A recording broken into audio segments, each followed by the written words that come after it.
بالکل بیٹا، دیکھیں جب ہم وہ ہے نا حدیث ہے نا سدرہ، اصل میں لعنت بھیجنے والے کو خود پتہ نہیں ہے کہ اس نے اپنے اوپر لعنت بھیج دی ہے۔ حدیث میں ہے کہ جب مسلمان بھائی اپنے مسلمان بھائی کے لیے دعا کرتا ہے نا تو فرشتے آمین کہتے ہیں اور کہتے ہیں یا اللہ اس پر بھی، یعنی کہ اگر میں آپ کو کہتی ہوں السلام علیکم ورحمۃ اللہ وبرکاتہ تو فرشتے آپ مجھے وعلیکم السلام سمپل چھوٹا سا کہہ دو، بٹ فرشتے کہیں گے یا اللہ اس پہ بھی، یعنی کہ السلام، اس پہ بھی سلام ہو، رحمت ہو اور برکت ہو۔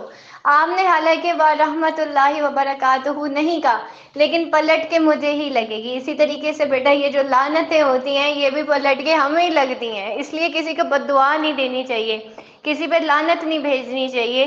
اب ان بندوں کو کیا پتا کہ یہ ایکچولی اپنا جو ہے نا کیا دھرا خود ہی خراب کر رہے۔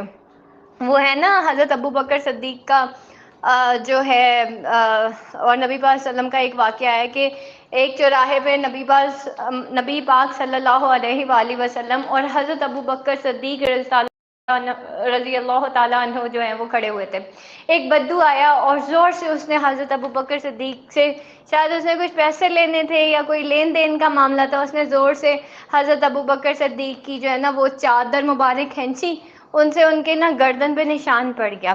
اس کے بعد اس نے حضرت ابو بکر صدیق کو اتنی لعن طعن کی کہ ایٹ دا اینڈ یہ ہوا کہ حضرت ابو بکر صدیق جو ہے نا وہ ایکسپیکٹ کر رہے تھے کہ نبی پاک صلی اللہ علیہ وآلہ وسلم اس کو کچھ کہیں، لیکن آپ صلی اللہ علیہ وآلہ وسلم اس کو کچھ نہیں کہہ رہے تھے بلکہ مسکرا رہے تھے۔ اچھا اب کیا ہوا کہ وہ ایک لمٹ ہوتی ہے نا ہر انسان کی، تو حضرت ابو بکر صدیق رضی اللہ تعالیٰ عنہ کی وہ لمٹ ختم ہو گئی اور انہوں نے بھی اس بدو کو ویسے ہی لعن طعن شروع کر دی جیسے وہ بدو کر رہا تھا۔ جیسے ہی حضرت ابو بکر صدیق نے وہ لعن طعن شروع کی تو نبی پاک صلی اللہ علیہ وآلہ وسلم نے منہ پھیر لیا۔ حضرت ابو بکر صدیق بڑے حیران ہوئے، پریشان بھی ہو گئے کہ نبی پاک صلی اللہ علیہ وآلہ وسلم ناراض ہو گئے۔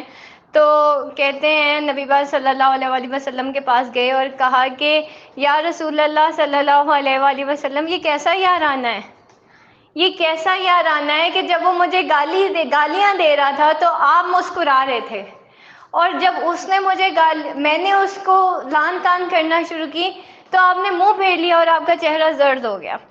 تو نبی پاک صلی اللہ علیہ وآلہ وسلم نے فرمایا کہ جب تک تو چپ تھا نا تو اللہ اور اس کے فرشتے اس کو جواب دے رہے تھے تو میں مسکرا رہا تھا، اور جب تو بولا نا تو اصل میں وہ فرشتے بھی پلٹ گئے اور اللہ نے جواب بھی دینا چھوڑ دیا تو میں بھی پلٹ گیا۔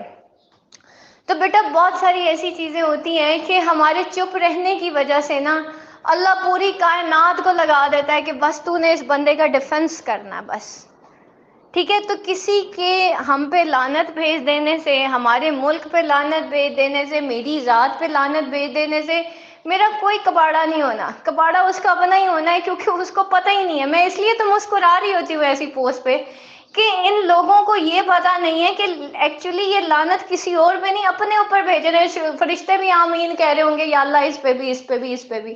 تو آپ اندازہ کریں کہ مطلب ہم لوگوں کو اندازہ ہی نہیں ہے، ٹھیک ہے۔ تو بہت ساری چیزوں کے بیٹا جواب اللہ دے رہا ہوتا ہے، اللہ بہت جواب دیتا ہے، ٹھیک ہے۔ اور اللہ تعالیٰ جو ہے نبی پاک صلی اللہ علیہ وآلہ وسلم کے بارے میں تو اللہ تعالیٰ نے یہی فرمایا نا کہ وَرَفَعْنَا لَكَ ذِكْرَكَ، اور ہم نے آپ کا ذکر بلند کیا صلی اللہ علیہ وآلہ وسلم۔ تو پہلی بات تو یہ، پھر دوسری چیز یہ کہ نبی پاک صلی اللہ علیہ وآلہ وسلم آج اگر زندہ ہوتے آپ صلی اللہ علیہ وآلہ وسلم کیسے ریئیکٹ کرتے، ٹھیک ہے۔ چلیں ہم آپ صلی اللہ علیہ وآلہ وسلم کے فالوورز ہیں، ہماری ذات کے اوپر جب کوئی اس طرح سے بات ہوتی ہے، بہت سارے لوگ بہت غلط بھی کہہ دیتے ہیں، بعض اوقات آپ کو بلیم بھی کر لیتے ہیں، تو اس سے خاموشی بہتر ہے، کیونکہ اللہ آپ کا جواب دے رہا ہے، اس لیے آپ کو وہ کام کرنے کی ضرورت کیا ہے جو اللہ کر رہا ہے۔ مطلب اگر میرے حصے کا کام کوئی اور کرے گا تو میں تو کہوں گی نا چلو بھائی میرا آرام سے بیٹھو، کیا ضرورت ہے انرجی ویسٹ کرنے کی، جب یہ میرے ساتھ والا بندہ میرے حصے کا کام کر رہا ہے اور مجھ سے زیادہ بہتر کر رہا ہے۔ تو اللہ اور اس کے فرشتے جب ہمارے حصے کا کام کر رہے ہیں، وہ سارے جواب دے رہے ہیں، وہ پوری کائنات انہوں نے لگا دی کہ اس بندے کو جواب دینا ہے، کیوں؟ وجہ میرا بندہ چپ ہے۔ اس لیے ہم کہتے ہیں ان اللہ مع الصابرین، بے شک اللہ تعالیٰ صبر کرنے والوں کے ساتھ ہے، ٹھیک ہے. اور قرآن مجید میں بھی ہم کیا پڑھتے ہیں کہ صبر اور نماز کے ساتھ اللہ کی مدد مانگو. اللہ نے پہلے صبر رکھا، بعد میں اللہ تعالیٰ نے نماز رکھی. وجہ، نماز پڑھنا، نماز قائم کرنا بہت مشکل کام ہے، لیکن اس سے بھی زیادہ مشکل کام صبر ہے. اگر ہم صبر نہیں کرتے، ہم خاموش نہیں رہتے، ہم اپنی انرجی ویسٹ کرتے ہیں، ہم اپنے اصل مقصد سے پیچھے ہٹ جاتے ہیں. ہمیں غصہ آتا ہے تو ہماری نماز بھی چھوٹنا شروع ہو جاتی ہے. نماز میں غصہ، نماز میں دل بھی نہیں لگ رہا ہوتا، اور بعض اوقات تو نماز چھوٹ ہی جاتی ہے. لیکن کیا ہوتا ہے کہ آپ کی لڑائی ہو گئی کسی سے، بیچ میں نماز کا وقت آ گیا، آپ 5 وقت کے نمازی ہیں، آپ فوراً سے سوچیں گے نہیں بھائی اب اذان ہو گئی، اب بس پہلے میں نماز پڑھ لوں، میرے رب کی طرف سے بلاوا آیا، بس بات ختم ہوگی. تو ہماری نماز کی وجہ سے کیا ہوا، میں نے اسی وقت جو چیز روکی وہ میں نے صبر کیا. صبر کا مطلب ہوتا ہے روک دینا. تو میں نے اس لڑائی کو روک دیا. میں نے کہا نہیں بھائی، میری انرجی کا ٹائم آ گیا، کہاں پہ نماز کی طرف. تو میں نماز کی طرف چلی گئی. میری لڑائیاں اب آٹومیٹکلی ختم ہو جائیں گی اگر میں پکی نمازی ہو گئی. ٹھیک ہے. تو ہمیں یہ لگ رہا ہوتا نماز صرف سجدوں کا نام ہے. میں نے نماز پڑھ کے یہ سیکھا نہیں، نماز اللہ نے اپنے لیے نہیں، نماز تو اللہ تعالیٰ نے بندوں کے فائدے کے لیے بنائی تھی.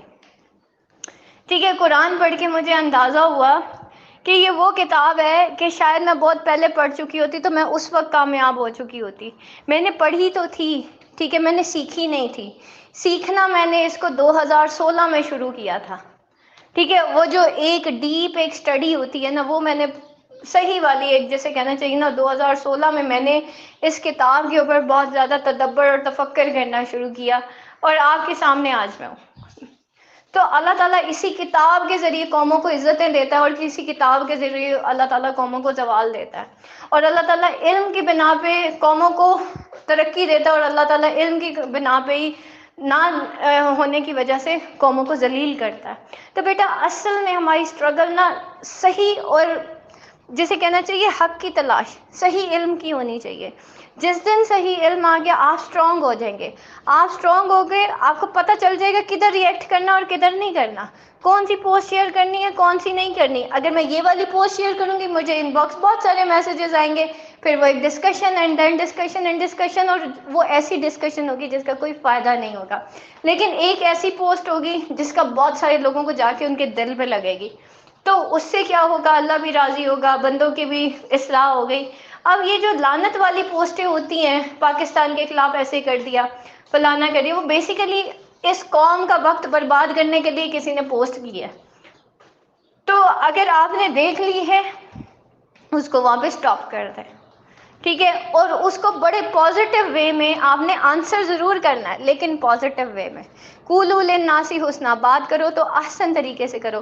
لوگوں سے بات کرنی ہے احسن طریقے سے کرنی ہے. ہمیں احسن الکلام سکھایا گیا ہے، ٹھیک ہے، کہ بات کا جواب تو دینا ہی ہے لیکن خوبصورت الفاظ میں دیں گے انشاءاللہ، اور ود ریفرنسز دیں گے، اور ہم دیتے بھی ہیں.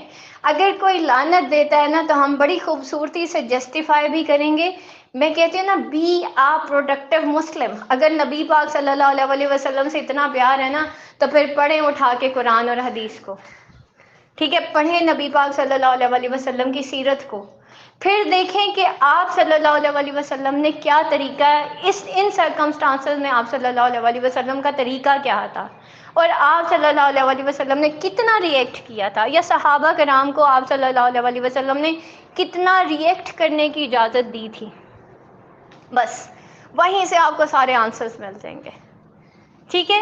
تو میں نے کل ایک بات کی تھی کہ ہم لوگ پاکستانی تو ہیں، پیٹریوٹک پاکستانیت تو ہیں، لیکن ایموشنل پیٹریوٹک پاکستانی ہیں. یعنی کہ ایموشنل جیسے ماں باپ ہوتے ہیں نا محبت میں بچہ بگاڑ دیتے ہیں، ہم بھی وہ پاکستانی ہیں جو ایموشنل پاکستانی ہیں، پیٹریوٹک ایموشنل پیٹریوٹک پاکستانی ہیں، جو اپنے ایموشنز کے چکر میں نا پاکستان کو جلا بھی رہے ہیں، اس کی سڑکیں بھی بند کر رہے ہیں، اس کی اکانومی بھی تباہ کر رہے ہیں، سارا کچھ کر رہے ہیں. ہم ایتھیکل اور جیسے کہنا چاہیے نا ایک ایتھیکل پیٹریوٹک پاکستانی نہیں ہے. اگر ہم ایتھیکل پیٹریوٹک پاکستانی ہوں تو ہم پراپر پاکستان کی ویلیوز کو جانیں، ان طریقوں کو جانیں جن کی بیس پہ پاکستان بنا تھا، اور پھر ہم ان پالیسیز کو اٹھائیں نا، کھولیں پاکستان کے حق میں جو پالیسیز بہتر ہے ان پہ ورک کریں، ان پہ سرچ کریں. ایک دن آپ کا بھی وقت آئے گا، آپ لوگوں کو اللہ تعالیٰ نے کبھی نہ کبھی بہت بڑی سیٹس پہ بٹھانا ہے. آپ لوگ سی ایس ایس کریں گے، آپ لوگ پی پی ایس سی کریں گے، آپ لوگ پی ایم ایس کریں گے، آپ لوگ لیکچررز بنیں گے. آپ اپنے الفاظ سے کیا سکھائیں گے اپنے بچوں کو؟ آپ اپنی جب آپ اتھارٹی میں پہنچ جائیں گے تو ایم ہی پہنچ جائیں گے یا کچھ سیکھ کے پہنچنا ہے؟ جب کچھ سیکھ کے پہنچیں گے نا اس اتھارٹی کے اوپر، اور ایک کامیاب انسان کے طور پہ، ایک وہ کامیاب انسان ہوتا ہے جس کو صرف پیسہ ہی کمانا آتا ہے، اس کے علاوہ اس کو کچھ نہیں آتا. آپ کون سے کامیاب انسان بننا چاہتے ہیں؟ صرف وہ جس کو صرف یہ پتہ ہے پیسہ کیسے کمایا جاتا ہے، یا جس کو یہ بھی پتہ ہے کہ what are the ethics, what are norms, what are traditions, what is Pakistan, what are the policies of Pakistan, what is Islam, what is Hadith, what is Quran. ٹھیک ہے، تو پھر آپ اپنے نیچے والے لوگوں کو، اپنے نچلے طبقے کو بہت اچھا گروم کریں گے. تو ہم نے اپنی سوسائٹی کو دے کے جانا ہے. پیسہ تو میں نے اپنے لیے کمانا ہے، لیکن ایتھکس میں اپنی سوسائٹی کو دے کے جاؤں گی انشاءاللہ. ویژن میں خود اپنی سوسائٹی کو دے کے جاؤں گی، میں اس قوم کو دے کے جاؤں گی انشاءاللہ. اور میں آپ سب کو بھی یہ کہتی ہوں کہ بیٹا آپ سب نے بھی یہ ویژن دینا ہے. آپ نے نیکسٹ جنریشن کو ویژن دے کے جانا. پیسہ تو ہر کوئی اپنے اپنے لیے کماتا ہے بھائی، ٹھیک ہے، لیکن اچھی بات ہم سوسائٹی کے لیے کر کے جاتے ہیں. صحیح؟ تو اس چیز کو سمجھیں کہ ہم کہاں پہ لائے کرتے ہیں، مجھے کیا کرنا ہے. آج سے سوچ لیں. وہ بندوق دیکھ کے بیٹا، بندوق ہم نے ہواؤں میں نہیں فائر کر دینی. عقل مند انسان وہ ہے جو نشانہ دیکھ کے بندوق باندھتا ہے، سوری نشانہ باندھ کے بندوق چلاتا ہے. ٹھیک ہے. اور جو ہے بے عقل انسان وہ ہوتا ہے جو بس پہلے بندوق چلاتا، بعد میں دیکھتا گولی گئی کدھر، ٹھیک ہے، پتہ نہیں کدھر لگی ہوگی. تو ہم تکوں کی بیس پہ اپنی زندگی گزار رہے ہیں. ہمیں اپنی جو زندگی ہے، پہلے ہمیں اپنا سب سے پہلے اپنا ایم آف لائف سیٹ کرنا ہے. Aim of life is not the دولت. دولت تو اللہ نے آپ کی زندگی میں لکھی ہوئی ہے. Aim of life is your vision of life. بھائی زندگی گزارنی کیسے، کس طریقے پہ گزارنی ہے، میری سوچ کیا ہوگی، میرے آنے والی جنریشن ان کو میں کیا پروموٹ کروں گی، میرے جو شاگرد ہوں گے میں ان کو کیا پروموٹ کروں گی. اگر مجھے اللہ اتھارٹی دیتا ہے تو میرے لاسکرز ہوں گے، میرے سویپرز ہوں گے، میرے گھر میں 4 نوکر ہوں گے، میں ان کو کیا پروموٹ کروں گی یا کروں گا. ٹھیک ہے، سوچنے کی بات ہے بیٹا. آپ میں سے ہی چند ایک لوگ ہوں گے، میں یہی کہوں گی کہ 40 to 45% آپ میں سے ہی بیٹھے ہوں گے بہت بڑی بڑی سیٹوں پہ. یہی آج سے کوئی 5-6 سال یا 10 سال کی کہانی رہ گئی ہے بس.